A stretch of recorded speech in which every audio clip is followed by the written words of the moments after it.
কাউকে কি পরিবর্তন করা সম্ভব? জগতে যে যত খারাপটা করে, কখনো খারাপ কাজ না বুঝে করে না। যার যেটা ক্যারেক্টার, সে সেটার রিফ্লেকশন তো দিবেই। আপনি কখনো তাকে থামাতে পারবেন না, বরং তার পেছনে যদি সব এফোর্ট দিয়ে ট্রাই করেন, এতে আপনার সব ভালোটা নিঃশেষ হয়ে যাবে। এটা 100% শিওর। তাই কষ্ট পেয়েছেন, কারো থেকে ধোঁকার শিকার হয়েছেন, আপনাকে রেখে সে অন্য সম্পর্কে লিপ্ত হয়েছে, হাজারটা ব্যক্তির সাথে চ্যাটিং করে, নোংরামি করে। আপনার আর সহ্য হচ্ছে না? বুঝতে পার বুঝতে পারছি আপনি কেমন জঘন্য মানসিক স্থিতির ভেতর দিয়ে পার করছেন, পাগল হয়ে যাচ্ছেন। আপনি তো কখনো এরকম ছিলেন না। আপনি ছিলেন একজন মেধাবী আর প্রাণবন্ত মানুষ। আজ কেন আপনার সাথে এরকম হলো? আপনার কি অপরাধ ছিল? আপনার এতদিনের সময়ের মূল্য কে দিবে? শুনুন, আমি বলবো, যারা অন্যায় করে তারা অনেক বড় নোংরা মানসিকতা ধারণ করেই বিবেকহীনের মতো এই কাজগুলো করে যায়। আপনি তাদের কখনো মানুষ করতে পারবেন না। আরে আপনি বা কেউ তাকে ধরার ক্ষমতা রাখে না। তাই স্টপ করে দিন তাকে পরিবর্তনের চেষ্টা। ওটাও হবে না। সম্পর্ক এক ছাদের নিচে থেকেও নিজেকে সামলে রাখা যায়। এটির জন্য প্রচণ্ড মানসিক শক্তি ধারণ করতে হবে। সম্পর্ক ভাঙার কোনো প্রশ্রয় আমি কখনো কাউকে দিই না। কারণ এই জায়গা থেকে আরেক জায়গায় গেলেও কি আপনি খারাপ পাবেন না? পাবেন। কেউ ফেরেশতা না। আমরাও ভুল করি, সবাই করি। তাই এই পুরো যুদ্ধে একজনই পুরো গেম চেঞ্জ করে দিতে পারে। সে হলো সত্যিই আপনি। আপনিই পারবেন আপনার এই ভাঙা হৃদয় নিয়ে রবের কাছে ফরিয়াদ করে আপনার জীবনের রহমত বয়ে আনতে। তবে হ্যাঁ, নোংরা ডাস্টবিনে যদি আপনার নজর থাকে, তবে আপনার গায়েও সেই নোংরা ঘাটার বিশ্রী গন্ধই আসতে থাকবে, যেটা অলরেডি এখন হচ্ছে। আপনার আচার ব্যবহারে মেন্টাল কন্ডিশন, রাগ, রিয়াকশন সব নষ্ট হয়ে এটা আপনার চরিত্র আর ব্যক্তিত্বই নষ্ট করে দিয়েছে। এজন্য কষ্ট দেখেন আপনিই পাচ্ছেন, সে না। আর এই নোংরায় নজর থাকাতে আপনি ডুবছেন, আর আপনিই তো আপনার সব এফোর্ট তার সাথে ঝগড়া, বিবাদ, কান্না, মোবাইল চেক করা আর তার পিছনে চিলে কান নিয়ে গিয়েছে টাইপ ছুটতে নষ্ট করছেন। তো সৃষ্টিকর্তা আপনার যেদিকে নিয়ত সেদিকেই সাপোর্ট করছেন। ডিপ্রেশন চাইছেন, ডিপ্রেশন পাচ্ছেন। ওই ব্যক্তিকে বদলাবেন, নোংরা নিয়ে ঘাঁটছেন, গন্ধ আপনার ভিতরেই মানসিক কন্ডিশনই প্রকাশ পাচ্ছে। আপনি অস্থির হয়ে ঘুমাতে পারেন না। তাই নিজেকে বুঝান, can't change people, but I can only change myself. আপনার জন্য এটাই জরুরি। নজর ঘুরিয়ে আনুন, কারণ আপনি যত মানসিক ভারসাম্যহীন অবস্থায় থাকবেন, ততই আপনি কন্ট্রোল হারাচ্ছেন। দোয়া চাইতে, সুস্থ থাকতে, তার মেন্টাল হিলিং করুন। এটাই আসলে আমাদের প্রতিটা মেয়েদের নিয়ম। বর্তমানে আমাদের সমাজে যে সমস্ত কর্মকাণ্ড এক একটা ঘরে অস্বাভাবিকভাবে ঘটে যাচ্ছে, ওই জায়গা থেকে আমাদের প্রতিটা মেয়েদেরকে কিন্তু এইভাবে নিজেদের মেন্টাল সাপোর্টটা মেয়েদেরকেই দিতে হবে। তা না হলে দেখবেন যে একটা সময় আপনি নিজেই মানসিকভাবে ভারসাম্য হারিয়ে আপনি নিজেই পাগল হয়ে গিয়েছেন। যাই হোক, আসসালামু আলাইকুম। কেমন আছেন আমার সকল প্রিয় আপু ভাইয়ারা? আশা রাখছি বরাবরের মতো আজকের ভিডিওটি আপনাদের কাছে ভালো লাগবে। আপনারা সবাই কেমন আছেন সেটা অবশ্যই কমেন্ট বক্সে কমেন্ট করে জানাবেন। ভাত রান্না করে নিলাম, আর ওই পাশ থেকে ঢেঁড়স ভাজি করে নিলাম। তো এই মাছটা কিন্তু লাউ দিয়ে রান্না করলে খেতে বেশ ভালো লাগতো। তো পুরোটা শোল মাছই আমি রান্না করে ফেললাম। আসলে ভুনা করে নিচ্ছিলাম, তো ভাবছিলাম যে মেয়েরা খেয়ে হয়তো বা একটু তৃপ্তি পাবে। তবে বিশ্বাস করেন, মাছটা রান্না করার পর আমি আর ওইভাবে আর কি মাছটা মেয়েদেরকে খাওয়াতে পারি নাই। মেয়েরা বারবার বলতেছিল এই মাছটা খেতে তাদের কাছে নাকি ভালো লাগে না। তো যাই হোক, এটা ছিল শোল মাছ। আমি কিন্তু রান্না বান্না শেষ করার আগে আমি ঘরদোর মুছে নিয়েছিলাম। এখন শুধু পাপোশগুলো জায়গা মতো বিছিয়ে দিচ্ছি। আমার ভালোবাসার আপুরা আমার লাইফস্টাইল ব্লগগুলো দেখতে পছন্দ করেন। সত্যি আমার খুব ভালো লাগে। সকালবেলা উঠে আজকে আর গাছে পানি দেওয়া হয় নাই, তো আমি আগে ঘরদোর গুছিয়ে তারপরে রান্না করতে চলে গিয়েছিলাম। এখন যদিও মোটামুটি প্রায় 11:30 পৌনে 12টার মতো বাজে। তো ইদানিং কিন্তু বাইরের আবহাওয়ার অবস্থা খুবই খারাপ। কেমন যেন একটা ভ্যাপসা গরম পড়ছে। সেই গরমের জন্য কিন্তু একদম নিজেকে পাগল, পাগল লাগে। আসলে আমার কাছে না বৃষ্টি বেশি ভালো লাগে। বৃষ্টি হলে ওয়েদারটাও আরকি একদম ঠান্ডা, ঠান্ডা থাকে। সেই সাথে কাজকর্ম করেও কিন্তু অনেকটা স্বস্তি পাওয়া যায়। তো এইদিকে গাছগুলোতে যেহেতু পানি দেই নাই, আমি সবগুলো গাছে এই তো পানি দিয়ে দিচ্ছি। এই গাছটার মধ্যে আমাকে একটু সার দিতে হবে, মাটি দিতে হবে। তবে বিশ্বাস করেন প্রতিটা দিন সংসারের এই ঘর গুছানো, ফার্নিচার পরিষ্কার করা, ঘর মোছা এই কাজগুলো করতে, করতেই আমার সময়গুলো কিভাবে যেন পার হয়ে যায়। আমি দেখা যায় ওইভাবে বাড়তি যে একটা কাজ করব, সেই সময়টা কিন্তু আর হয়ে ওঠে না। গতকালকে আমার ভিডিওগুলো দেখে আমার ভালোবাসার আপুরা অনেক সুন্দর, সুন্দর কমেন্ট করেছেন। এখানে আমি এই তো মানি প্লান্ট গাছটা এনে রেখে দিলাম। এই গাছটারও একটু আলাদা করে যত্ন নিতে হবে। তবে যত্নগুলো আমি আসলে কবে নাগাদ নিতে পারবো আমি জানি না। অনেকদিন গাছে সার দেয়া না হলে সেই গাছটা কিন্তু আর ওইরকম প্রাণবন্ত থাকে না। কেমন যেন একটু মলিন হয়ে যায়, ফ্যাকাশে হয়ে যায়। তো দেখি সময় সুযোগ করে আমি আসলে গাছগুলোর একটু যত্ন নিব। সংসারে কাজ করে ওটা তো হয়েই উঠছে না। আর আমি গতকালকের ভিডিওতে বলেছিলাম যে আমরা মার্কেটে যাব মা-মেয়েদের বন্ধ হলে। তো মা-মেয়েদের বন্ধ হলে বলতে আরকি ২ মেয়ের স্কুল কলেজ বন্ধ হলে। তো আজকে ছোট মেয়ের একটা পরীক্ষা ছিল। পরীক্ষা হয়ে বন্ধ হয়ে গিয়েছে। অলরেডি স্কুল কিন্তু বন্ধ দিয়ে দিয়েছে। তো স্কুল খোলার পরে আবারও কিন্তু ওর পরীক্ষা বাকি যে পরীক্ষাগুলো আছে সেগুলো আরকি শুরু হবে।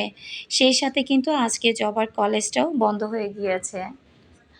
তো যাই হোক এখন দেখা যাক যে কবে নাগাদ মেয়েদেরকে নিয়ে একটু বাসা থেকে বের হতে পারি।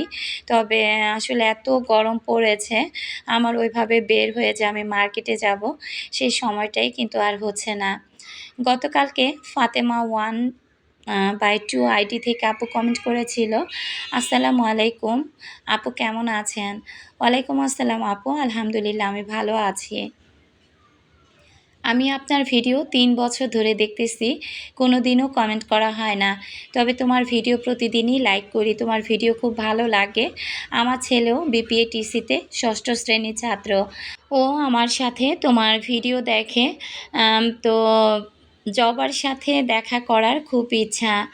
তো আপু আমি গতকালকে যেহেতু তোমার কমেন্টটা পড়েছি, আর সত্যি কথা বলতে কি আসলে আমার মেয়েও যেহেতু কলেজে পড়ে, ওদের টিফিন আওয়ারটা কোন সময়তে পড়ে সেটা আমার জানা নাই। তো আপু যেহেতু আমার ভিডিওগুলো ভালোবাসা দিয়ে এতদিন ধরে আমার সাথে আছেন, আপনাকে বলব যে আপনি প্লিজ আজকের ভিডিওটা দেখার পর কমেন্ট বক্সে অবশ্যই জানাবেন যে আসলে স্কুল আর কলেজের টিফিন আওয়ার টাইমটা কিন্তু একটু হয়তোবা আলাদা হতে পারে। টিফিন আওয়ারটা আসলে কখন হয় সেটা তো আমি জানি না বা জবাও বলতে পারছে না। সেই জায়গা থেকে আমি বলব যে আজকের ভিডিওতে যদি আপনি কমেন্ট বক্সে কমেন্ট করেন যে টিফিন টাইমটা কখন হয়, তখন না হয় দেখা যায় জবা বের হয়ে অবশ্যই আপু আপনার ছেলের সাথে দেখা করবে। আর আসলে কি আম কনট্যাক্ট নাম্বার না থাকলে ওইভাবে দেখাও করা যায় না। দেখা করাটার জন্য কিন্তু আসলে কনট্যাক্ট নাম্বারের প্রয়োজন হয়।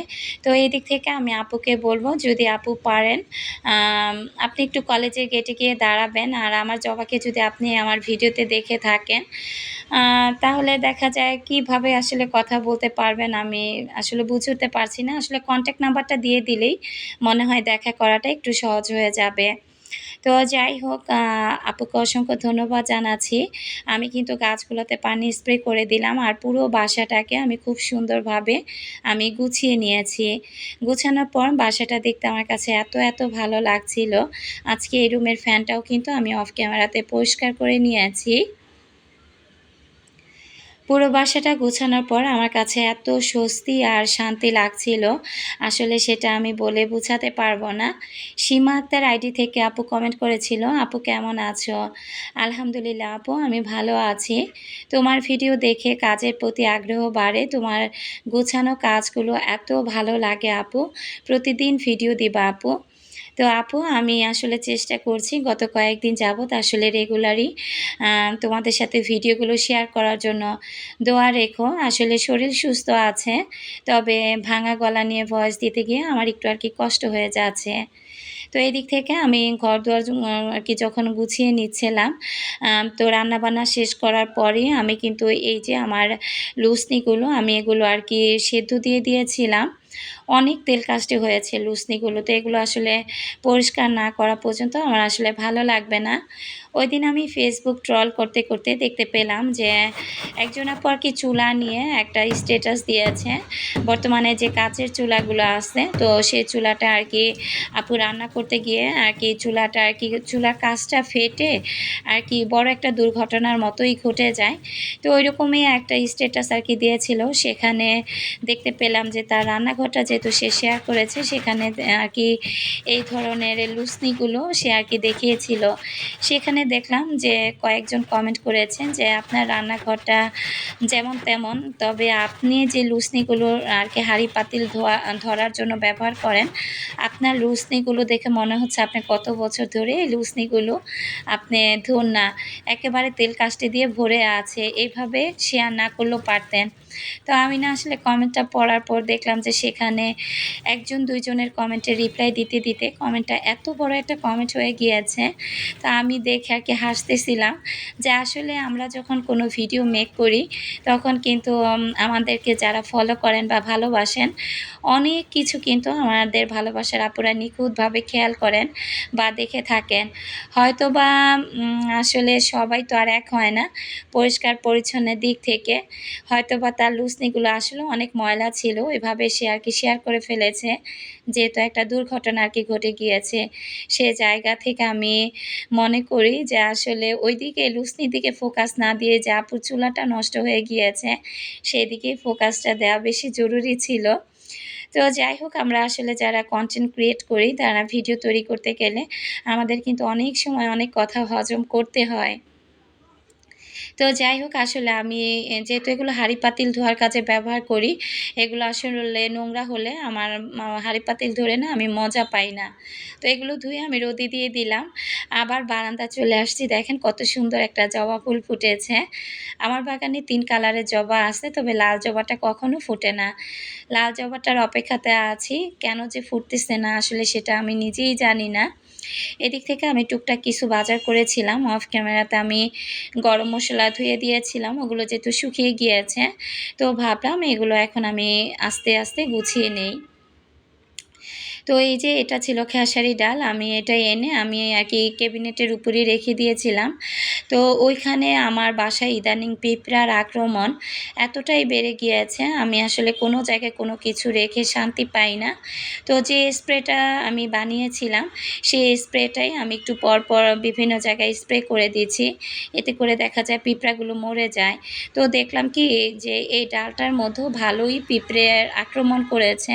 তো এই কারণে আমি ডালগুলো একটু ভালো করে ঝেড়ে পরিষ্কার করে এখন আমি আর কি জারে করে তারপর রেখে দিব। হুটহাটি খেসারি ডালের বড়াটা খেতে খুব ইচ্ছে করে, আবার খেসারি ডালের ভর্তাটা খেতেও খুব ইচ্ছে করে। তো আমি আর কি পরিমাণে বেশি আনি নাই, 1/2 কেজির মতো নিয়ে আসছিলাম।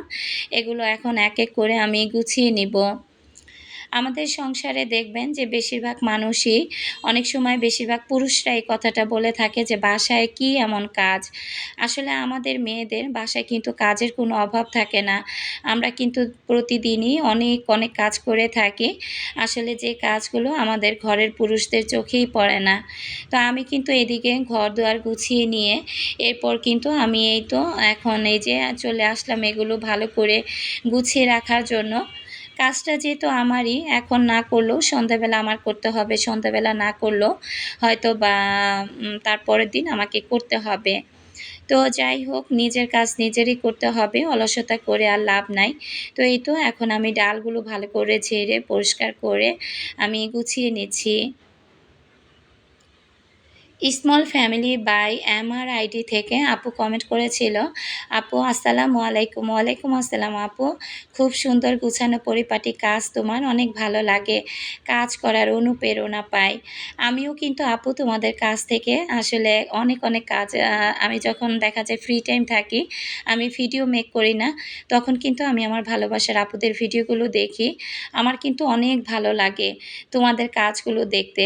তোমাদের কাজগুলো দেখে, দেখে যখন মনে হয় যে না আজকে আর ভিডিও তৈরি করব না, সেই জায়গা থেকে কিন্তু তখন আবারও ইচ্ছে করে যে না আমি আসলে আপুরা যেহেতু ভিডিও তৈরি করছে, আমি ভিডিও বন্ধ করে আপুদের ভিডিও দেখছি, তখন কিন্তু আমি ভিডিও করা শুরু করে দেই।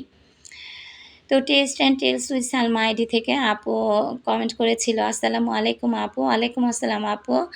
ইনশাল্লাহ লাইক করে তোমার ভিডিওটি দেখা শুরু করলাম, শেষ পর্যন্ত থাকবো, ভালো থেকো।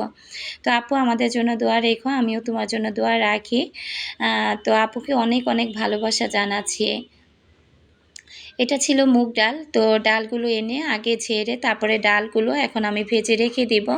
ডাল জিনিসটা বাইরে বেশি দিন রাখলে ডালগুলো কিন্তু একটু পোকা ধরে যায় বা দেখবেন নিচে কেমন যেন একটু গুঁড়া গুঁড়া টাইপের মতো পড়ে যায় আর কি জারের তলানিতে। সেই জায়গা থেকে একটু ঝেড়ে মুছে পরিষ্কার করে রাখলে কিন্তু ভালো। আর কয়েকদিন পর পর যদি একটু রোদে দেওয়া যায় তাহলে তো আরও ভালো। আর সেটাও যদি আমার অনেক আপুরা করতে না চান, তাহলে এই যে যারা পরিমাণে একটু ডালটা বেশি কিনেন, তারা চাইলে কিন্তু নর্মাল ফ্রিজেও ডালগুলো রেখে দিতে পারেন।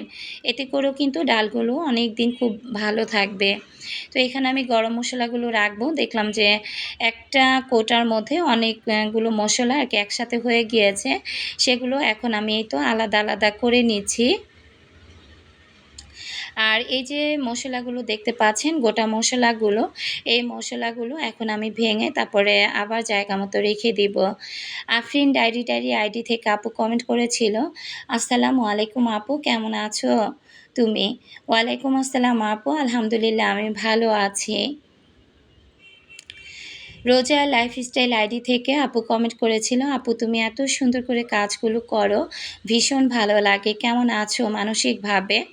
আলহামদুলিল্লাহ আপু, আমি তোমাদের দোয়ায় আমি মানসিক দিক থেকে আমি বলতে পারি যে আমি অনেক অনেক অনেক ভালো আছি। কারণ এই পৃথিবীতে না দেখবে যে কারোর জন্য নিজেকে কখনো শেষ করতে হয় না। আমাকে যিনি এই পৃথিবীতে পাঠিয়েছেন, যিনি আমাকে যতদিন আমার হায়াত দিয়ে রেখেছেন, আমি মনে করব আমি যদি খুব বেশি বিপদে পড়ে যাই বা ডিপ্রেশনে চলে যাই, আমি আমার জায়গা থেকে আমি আমার সৃষ্টিকর্তাকে স্মরণ করব। আমার যত দুঃখ কষ্ট আছে, তিনি আমার সব কিছু দূর করে মানসিক শান্তিটা একমাত্র তিনিই দিতে পারেন। তো বর্তমানে যুগ জামানা এমন হয়ে গিয়েছে, মানুষ জাত খুব বেঈমান জাত। সে হতে পারে আপনার সন্তান, স্বামী বা আপনার পরিবারের একান্তই আপন কিছু মানুষজন। তো জীবনে চলার পথে কখনো কাউকে এমনভাবে বিশ্বাস করা উচিত না যে আপনি হঠাৎ করে এমন একটা মানসিক চাপ আপনার উপরে চলে আসলো, আপনি নিজেকে কন্ট্রোলই করতে পারলেন না। তো সেই জায়গা থেকে আমি বলবো আমি মানসিকভাবে আলহামদুলিল্লাহ আমি অনেক অনেক ভালো আছি। তো এখানে এই যে ব্রাশগুলো আর ইউজ করা হয় নাই, যে মাজনিটা নিয়ে আসছিলাম সেগুলো আমি এখানে রেখে দিব। আর এই যে আমার যে আরও 2 জোড়া লুসনি আছে, এগুলো আমি বের করতে গিয়ে দেখলাম 3টারই লুসনির কালার এক, একটা লুসনির কালার ভিন্ন। আসলে কেনার সময় আর কি লক্ষ্য করি নাই। তো কি আর করা, এখান থেকে ধোয়া 2টা লুসনি আমি নামিয়ে নিলাম। ওগুলো শুকিয়ে গেলে আবার জায়গা মতো আমি রেখে দিব। আর এরকম একটা বক্সের মধ্যে সব কিছু গুছিয়ে রাখলে চটজলদি করে কিন্তু তাড়াহুড়ার সময় হাতের কাছে নিয়ে নেওয়া যায়। আচ্ছা, অনেক দিন আগে আয়েশা আক্তার আইডি থেকে Y4C7 থেকে আর কি আইডি থেকে আপু কমেন্ট করেছিল, আমি জানি না আপনার ভিডিওগুলো আপনার হাজব্যান্ড দেখে কি না। যদি দেখে থাকে তাহলে ওনাকে উদ্দেশ্য করে বলতে চাই, ভাইয়া আপনি আপনার বউয়ের চিন্তা করেন আর না করেন, অন্তত মেয়েদের চিন্তা করবেন। ওদের একটা ভবিষ্যৎ আছে, ওদের জীবনটা হয়তো শুধুমাত্র আপনার জন্য নষ্ট হয়ে যাবে। আর শেষ বয়সে এসে এর ফলাফল আপনি ঠিকই ভোগ করবেন, কিন্তু তখন আর করার মতো কোনো কিছুই থাকবে না। তাই দাঁত থাকতে দাঁতের মর্যাদা দিন। নর্দমার ময়লা আবর্জনা নিয়ে ঘাঁটাঘাঁটি করবেন না প্লিজ। আমার আপুটাকে অসংখ্য ধন্যবাদ জানাচ্ছি। এই কথার মর্মটা সে কতটুকু বুঝবে আমি জানি না। তবে আমার ভিডিওগুলো সে হয়তোবা দেখে না। না দেখলেও তার যে শুভাকাঙ্ক্ষী আছে সে কিন্তু ঠিকই দেখে, দেখে তার কানে সুন্দর মতো পৌঁছে দেয়। তো যাই হোক, নর্দমার কীট নর্দমার জায়গাতেই থাকবে। আর যারা নর্দমা পছন্দ করে তারা তো আপু নর্দমাতেই যাবে। আমি শুধু একটা কথাই বলবো, দিন শেষে আমার মেয়েদের জন্য আমি আছি।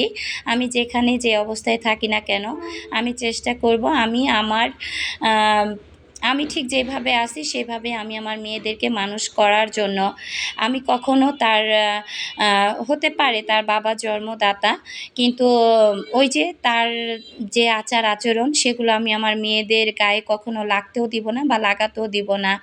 যার যার কর্মফল সে সেই দুনিয়াতেই পাবে, না হয়তো বা ওই দুনিয়াতে। আসলে প্রকৃতির নিয়ম, প্রকৃতির বিচার এগুলো কিন্তু খুবই ভয়ঙ্কর, সেটা বোঝার ক্ষমতা আপু অনেকেই রাখে না। তোমাকে এই কমেন্টটা করার জন্য অসংখ্য ধন্যবাদ জানাচ্ছি। আজকের মতো বিদায়। আল্লাহ হাফেজ।